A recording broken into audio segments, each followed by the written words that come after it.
যদি সিপিএমের কেউ চলে যায় বা বিজেপির কেউ চলে যায়, লাল হায়না বলছেন, আপনার এই সবুজ হায়না কী করছিল ওখানে? সবুজ আবির মেখে অধ্যক্ষ মশাই, সেটাকে কী বলবো, সবুজ হায়না না সবুজ কী জন্তুর সাথে তুলনা করবো? আমি তো ঠিক বুঝে উঠতে পারছি না, আমার ভোকাবুলারি নেই। মানে যে মানুষ, যে টিচার, যে চিকিৎসক, অশিক্ষিত ইডিয়েট হলে আমি এত কথা বলতাম না, যে চিকিৎসক নিজের ছাত্রীর ধর্ষণ এবং মৃত্যু দেখার 2 ঘন্টা পরে কোথায় এফআইআর করবেন ইত্যাদি করবেন, তা না বলে এইটা বলতে পারেন যে আরে ও কেন অন্ধকারের মধ্যে গেছিল। ফলে তার থেকে আমার আর এক্সপেকটেশন নেই। আর তার হয়ে যারা গুণগান গাইছেন, দেখুন, প্রথমত আমি শেষ থেকে শুরু করছি। মাননীয় কুণাল ঘোষ মহাশয়ের একটা দায়বদ্ধতা আছে তৃণমূল কংগ্রেসকে যেভাবে খুশি হোক বাঁচানোর, এবং সেটা মাঝে মধ্যে উনি কিছু না বললেও এসে যায় না কিছু, কিন্তু তা উনি বলে হয়তো ওনার দলের উচ্চপদস্থ স্টেক হোল্ডারদের গুড বুকে থাকার চেষ্টা করেন, কিন্তু আলটিমেটলি কাদের গুড বুকে থাকেন জানি না, ওভারঅল সমাজের কাছে উনি খুব ব্যাড বুকেই চলে যান। কুণাল ঘোষকে আমি তো একজন সাংবাদিক হিসেবে অনেক আগে থেকে চিনতাম, তখন তো এই চিটফান্ড মামলায় উনি প্রিজন ভ্যানে দরজা চাপড়াননি। আমি লেখক কুণাল ঘোষ এবং সাংবাদিক কুণাল ঘোষকেই দেখেছি এবং চিনেছি, পরে তার এই কুকীর্তিগুলো সমস্ত ফাঁস হয়। কিন্তু সাংবাদিক হিসেবে বা লেখক হিসেবে তার বোধহয় এই ধরনের মন্তব্য করা তার থেকে সাজে না। তার দলীয় কম্পালশন থাকতেই পারে, দলীয় মুখপাত্ররা অনেক কিছুই বলে, সে দেবাংশও নাকি বলেছে যে লাল হায়নারা নাকি সিপিএম নাকি এই সমস্ত করছে টচ্ছে ইত্যাদি, রাজনীতি আনবেন না, এই সমস্ত করবেন না। আচ্ছা, রাজনীতি ছাড়া রাস্তায় নেমে আন্দোলন করা, অবরোধ করা, এগুলো যদি বেআইনি হয় বা এগুলো যদি অনাচার হয়ে থাকে, আচ্ছা 21শে জুলাই আমার ক্যাবটা ঘুরিয়ে দেন কেন আপনারা? আমি তো যেতে পারি না ওদিক দিয়ে। আমি আসতে চাই 21শে জুলাই বা আপনাদের প্রতিষ্ঠা দিবসের দিন ব্রিগেডের সামনে দিয়ে হেঁটে হেঁটে আসতে চাই, গাড়ি করে আসতে চাই, আরও 10-15 জনকে নিয়ে আসতে চাই। আপনি পুলিশ পারমিশন দেবেন তো? আপনারা কি করেন রাস্তায়? ওখানে কি পিকনিকে যান? নিশ্চয়ই যান না, রাজনৈতিক কর্মসূচিতে যান। আর রাজনীতিবিহীন জীবন হয় না। যে মানুষটি এই কথাটি বলছেন যে রাজনীতি করবেন না, বা যারা বলছেন তাদের মতো অপদার্থ আর হয় বলে আমি জানি না। প্রতিটি জায়গায় রাজনীতি রয়েছে। রাজনীতি আর রাজনৈতিক দল কিন্তু আলাদা। আমার একটা রাজনীতি রয়েছে, আমার একটা আদর্শ রয়েছে, দর্শন রয়েছে, আপনার একটা আদর্শ রয়েছে, অডিয়েন্সের তাদের বিভিন্ন নিজস্ব রাজনীতি রয়েছে। আমাদের রাজনৈতিক দল এক হতে পারে, আলাদা হতে পারে, বা কেউ কোনো দলের সাথে নিজেকে অ্যাসোসিয়েট করতে পারে, নাও করতে পারেন, কিন্তু তার মানে রাজনীতি নেই আমার কোনো, বা অডিয়েন্সের নেই, এইটা ভেবে নেওয়ার কিছু নেই। রাজনীতি প্রতিটি জায়গায় রয়েছে। আচ্ছা, মাননীয় কুণাল ঘোষ মহাশয় কেন তখন বলেন না যে রাজনীতি না থাকার কথা, যখন বিভিন্ন দপ্তরে এর রেফারেন্স, তার রেকমেন্ডেশন ছাড়া চাকরি হয় না, প্রমোশনগুলি আটকে যায়, বিভিন্ন কলেজে কোনো নির্দিষ্ট দল না করলে সিট পাওয়া যায় না, যেখানে ছাত্ররা অ্যাডমিশন নিতে গেলে ওখানে রেড চার্টের মতো সিটের এরকম মেনু কার্ড ঝুলিয়ে দেওয়া হয় যে কোন ডিপার্টমেন্টে ভর্তি হতে গেলে কত টাকা নিতে হবে, কোন ইউনিয়নের দাদা কোন দিদিকে সেটিং করতে গেলে কত টাকা দিতে হবে। সেগুলো কি রাজনীতি হয় না? প্রত্যেকটা মানুষের জীবনে, আমাদের যে জীবনের মতিগতি, আমরা কি খাচ্ছি, পড়ছি, দেখছি, খবরের কাগজ, এগুলো রাজনীতি হয় না? এগুলো সব নিরপেক্ষ। এত নিরপেক্ষ হয়ে উঠেছে প্রশাসন। খবরের কাগজগুলো কারা চালান, কারা ফান্ডিং করেন, কী ধরনের জিনিসের বিজ্ঞাপন আসে, এগুলো অ্যানালাইজ করুন না, তাহলেই তো বুঝে যাবেন যে রাজনীতিটা কে বা কারা করছে। ফলে প্রত্যেকটি জায়গাতেই একটা নতুন নাটক শুরু হয়েছে যে আমরা সবাই খুব নিরপেক্ষ। প্রথমত নিরপেক্ষ বলে কিছু হয় না।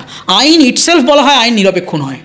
আইন কনটেক্সচুয়াল ভিত্তিতে তার নিজস্ব যা বক্তব্য দেয়, referring to a doctrine, referring to a constitution বা ইত্যাদি। পৃথিবীতে নিরপেক্ষ বলে কোনো কিছুই হয় না। আমাদের কোনো না, প্রত্যেকের কোনো না কোনো পক্ষ আছে।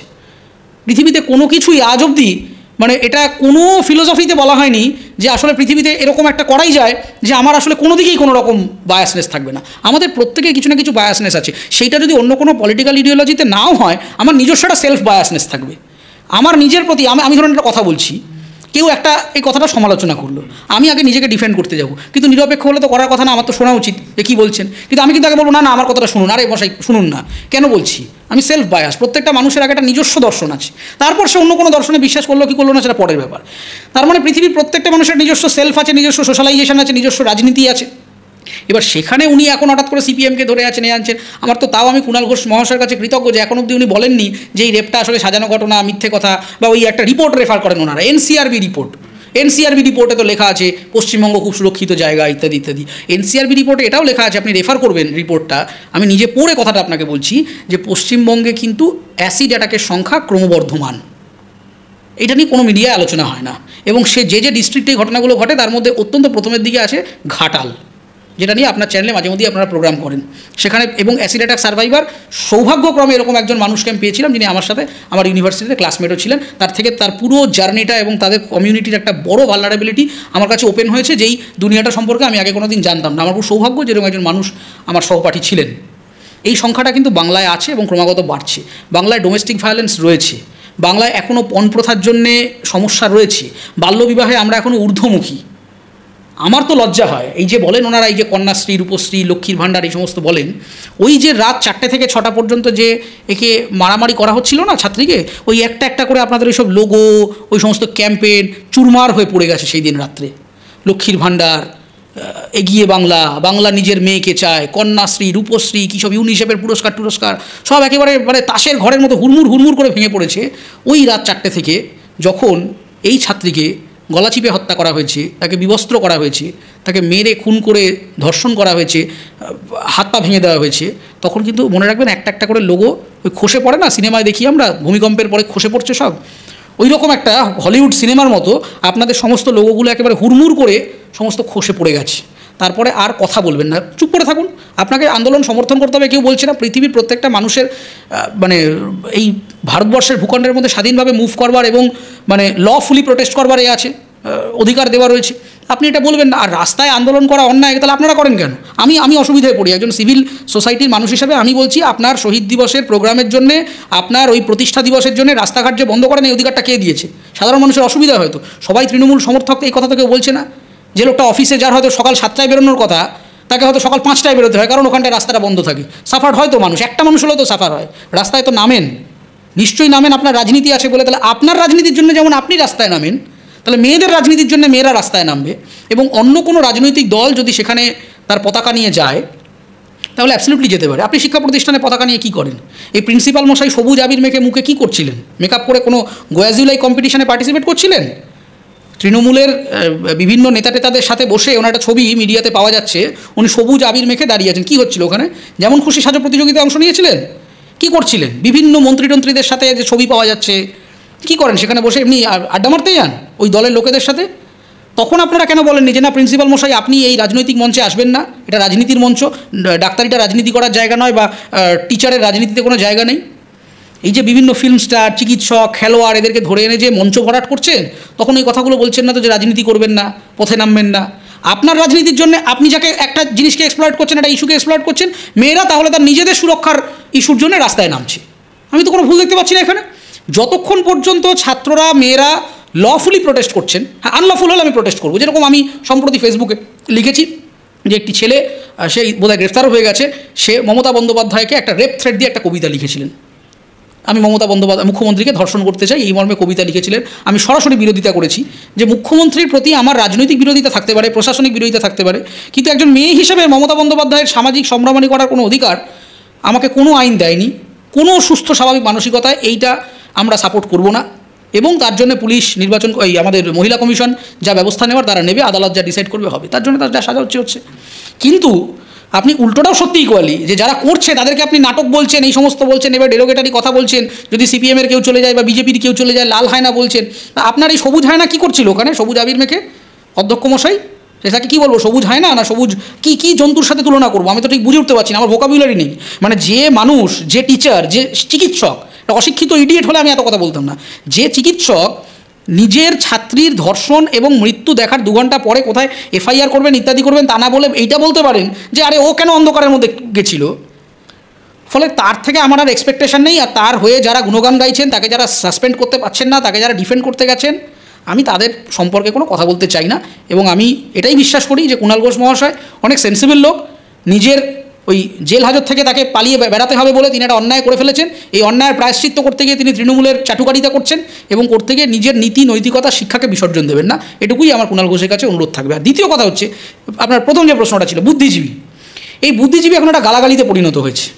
মানে এরকম হয়েছে, আপনি কাউকে যদি রাস্তা দিয়ে 2 অক্ষর 4 অক্ষর বলতে পারছেন না, আপনি বুদ্ধিজীবী বললে দেখবেন খুব রেগে যাচ্ছে। এরকম একটা জায়গা হয়ে গেছে, এবং এই জায়গাটা তৈরি করেছে বুদ্ধিজীবীরাই। এই বুদ্ধিজীবী কী, আমি এটা নিয়ে বিভিন্ন জায়গায় ডিবেট করেছিলাম যে আপনি বুদ্ধিজীবী নন? আপনি একজন সাংবাদিক, তো পড়াশোনা করেছেন, ডিগ্রিধারী একজন লোক, আপনি এই যে বুমটা ধরে নিয়েছেন, আপনার জীবিকা, প্রফেশন, বিজনেস, আপনি কি বুদ্ধিহীন? আপনি কি মূর্খজীবী? বুদ্ধিজীবী আবার কি? আমরা সবাই বুদ্ধিজীবী। প্রত্যেকটা মানুষ যারা মানে সচেতন অবস্থায় কিছু না কিছু করে খাচ্ছেন, সেটাই তাদের জীবিকা। বুদ্ধিকে বিক্রি করেই তো খাচ্ছি আমরা, প্রত্যেক মানুষ তো তাই করছি। বাস ড্রাইভার থেকে শুরু করে ডাক্তার, ইঞ্জিনিয়ার, মুচি, ম্যাথর, জমাদার থেকে শুরু করে আইনজীবী, বিচারপতি, সবাই তো বুদ্ধি। এবার বুদ্ধির ফরম্যাটটা বিভিন্ন রকম, স্কিলের ধরন বিভিন্ন রকম, পরিষেবার ধরন বিভিন্ন রকম, কাজের ধরন, পরিধি বিভিন্ন রকম। সেই হিসাবে আমি আমার মায়নাটা পাই। আমি 1 টাকা পাই, আপনি 2 টাকা পান। কিন্তু ঘটনা হচ্ছে আমরা কেউ বুদ্ধিহীন তো নই, তাহলে এদের কী এমন আছে যে এদেরকে একেবারে আলাদা করে দেখতে হবে? রাদার কেন গালাগালি করেছে মানুষ? আমি তো এত ফেসবুকে লিখেছি, বিভিন্ন জায়গায় গেছি, আমার অঞ্চলের বিভিন্ন মুভমেন্টে অংশগ্রহণ করছি, আমাকে তো শুনতে হচ্ছে না। তার কারণ হচ্ছে যে মানুষ দেখেন যে আগের দিন রাত্রেবেলা ওখানে সেটিং করে এসে এখানে পরের দিন মিথ্যে কথা বলবেন আপনি, এই মুখোশধারী মানুষকে তো সহ্য করবে না। 15 জন ইনফ্লুয়েন্সারকে লালবাজার তলব করেছিল। আমি তো ক্রমাগত লিখছি, আর বাকিদের তো করছে না, আমাকে তো করছে না। আমি তো সরকারের নাম ধরে ধরে, একেবারে আইপিএসের নাম ধরে ধরে লিখেছি, আমাকে তো ডাকেনি। তার কারণ তথ্যভিত্তিক কথা আপনাকে বলতে হবে। তারা কি অন্যায় করেছিল? তারা একটা ইনকোয়েস্ট রিপোর্টকে ভেরিফাই না করে নিজের মতো করে মন গড়া কথা বলে একটা ফেক ফলস প্রোপাগান্ডা ছড়িয়ে ফেলেছিল, সেই জন্য ধরা হয়েছিল। বাজারে বলা হচ্ছে যে পুলিশ আসলে সবাইকে ধরছে, আমাকে ধরেনি তো। আমি তো সম্পূর্ণ বিরোধী। আমি ইনফ্যাক্ট টিভিতে বসেই কথা বলেছি যে আমি বিনীত গোয়েল সাহেবের কাছে আইন শিখতে রাজি নই, তার কারণ তিনি নিজেই কন্টেম্প্ট অফ কোর্টের নোটিশ পেয়েছেন। তারপরে তো বিনীত গোয়েল তো আমার কালকেই তুলে নিয়ে যাওয়ার কথা, কেন পারেন না? তার কারণ এই কথাটা সত্যি তথ্য দিচ্ছি আমি। 2024 মার্চ মাসের অনারেবল জাস্টিস রাজশেখর মান্তার নোটিশটা খুললে আপনি দেখতে পেয়ে যাবেন কেন কথাটা বলছি। কিন্তু আমি যদি একটা মানুষের সম্পর্কে মিথ্যে কথা বলি, এবং যে কথাটা ফেসবুক এই ইনফ্লুয়েন্সাররা ভুল করে ফেলছেন, যে ধর্ষিত প্রমাণিত হয়ে যাওয়ার পরে এই ছাত্রীর নাম, ছবি ইত্যাদি দিয়ে আমরা কিছু প্রকাশ করতে পারি না। কনস্ট্যান্টলি কিছু মানুষ আবেগে পড়ে এটাকে উস্কানি বলুন বা আবেগের বসে বলুন, এই ভুলটা করে যাচ্ছেন। বিভিন্ন পেজ থেকে রকমারি, কেউ কবিতা লিখছে, কেউ এমনকি কেউ পোর্ট্রেট এটাকে ভাইরাল হয়ে যাচ্ছে। তো তাতে এটা তো তুমি বেআইনি কাজ করছো। তুমি করো না, প্রতিবাদের ভাষা আছে তো, কিন্তু প্রতিবাদের ভাষাটাকে আমি সুপ্রিম কোর্ট, কনস্টিটিউশন সব ছুড়ে ফেলে দিয়ে আমি প্রতিবাদ করতে লেগে যাবো, এটা তো প্রতিবাদ হতে পারে না। ল অ্যান্ড অর্ডার মেনটেন করতে হবে, প্রাইভেসিটা, রাইট টু প্রাইভেসি দেওয়া হয়েছে একজন মানুষকে, সুপ্রিম কোর্টে ক্লিয়ার ডিরেকশন আছে, সেই ডিরেকশনটা ফলো করে যা করার করো। তাতে তুমি মিম বানাও কি ট্রোল করো কি যা খুশি করো, মানে কোনো অসুবিধার কিছু নেই। সেই জায়গাটা আমাদের মনে হচ্ছে যে কিছু মানুষ এরকম ঢুকে পড়েছেন বুদ্ধিজীবী নাম করে, বুদ্ধিজীবীর মোড়কে, যারা আসলে সকালে এক কথা বলেন, এসে দূর দূরান্তে একেবারে বাজে কথা বলবেন যে মমতা বন্দ্যোপাধ্যায়ের মতো খারাপ মানুষ হয় না।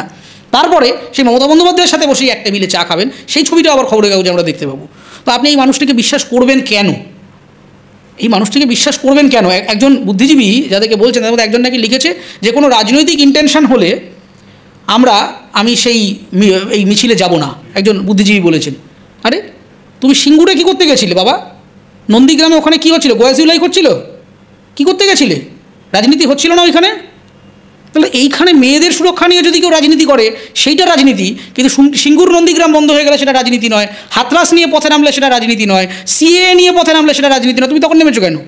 সিএ তো সবথেকে বড় রাজনীতি, এনআরসি সবথেকে বড় রাজনীতি, নো ভোট টু বিজেপি সবথেকে বড় রাজনীতি, মণিপুর ভায়োলেন্স নিয়ে কলকাতায় রাজনীতি তো সবথেকে বড় রাজনীতি, ইনফ্যাক্ট বাংলাদেশের অভ্যন্তরীণ বিষয় নিয়ে এখানে কাজ হয়েছে সবথেকে বড় রাজনীতি।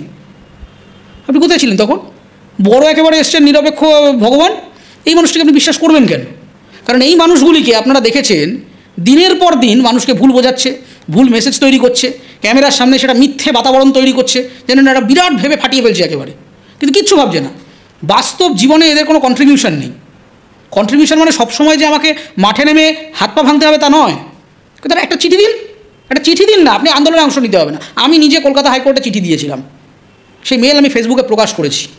কলকাতা হাইকোর্টের রেজিস্ট্রারের দপ্তরে আমি মাননীয় প্রধান বিচারপতিকে অ্যাড্রেস করে আমার একটা বক্তব্য, আমার যে সন্দেহগুলো ছিল আমি লিখে তাকে একটা আবেদন জমা দিয়ে নিজের পার্সোনাল অ্যাড্রেস থেকে আমি চিঠি পাঠিয়েছিলাম। সেই ইমেলের কপি আমি ফেসবুকে দিয়েছি। একটা চিঠি দিন না, যে ভাই আমি অত কিছু পারি না, আমি চিঠি দিয়ে একটা ডেপুটেশন দিতে পারি, একটা জনস্বার্থ মামলা করতে পারি, সেইটুকু করুন। করতে পারবেন না, কারণ তারপর সন্ধ্যেবেলা এসে আবার তাদের সাথে আড্ডা দিতে হবে, তাদের সাথে সেটিং করতে হবে, এইভাবে তো চলতে পারে না। তো সেই কারণে এই লোকগুলোকে মানুষ আর নিতে চাইছেন না, কারণ এই মানুষগুলোর ভণ্ড মুখোশগুলো এক্সপোজড হয়ে গেছে। সবাই জানে যে এরা আসলে কে বা কারা, কাদের পাঠানো লোক। সিনেমার প্রচার করতে হবে বলে আসছি, নতুন বই প্রকাশ হয় বলে আসছি, নতুন থিয়েটারে প্রকাশ হয় বলে আসছি, তার বাইরে আমার কোনো বৃহত্তর অবজেক্টিভ নেই। তো তাহলে সেই মানুষ আপনাকে ট্রাস্ট করবে কেন? ফলে বুদ্ধিজীবী যে কমিউনিটি আপনি যাদেরকে বলছেন, একটা সিভিল সোসাইটির লোকজন যাদের অ্যাকচুয়াল কাজ হওয়ার কথা মানুষকে ইনফ্লুয়েন্স করা, পজিটিভলি ইনফ্লুয়েন্স করা, মানুষকে বোঝানো, এই যে পাবলিক ওপিনিয়ন জেনারেট করা, এরা সেই জেনারেশনে করেন না।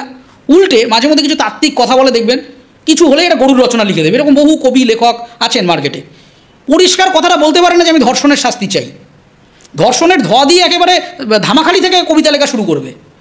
কিন্তু ধর্ষণ কথাটা উল্লেখ করে যে আমি ধর্ষণের শাস্তি চাই, এই মেয়েটির যাতে যোগ্য বিচার হয় সেটুকু চাই, এই এক পংক্তি লিখতে পারবে না, গরুর রচনা লিখছে পাতার পর পাতা।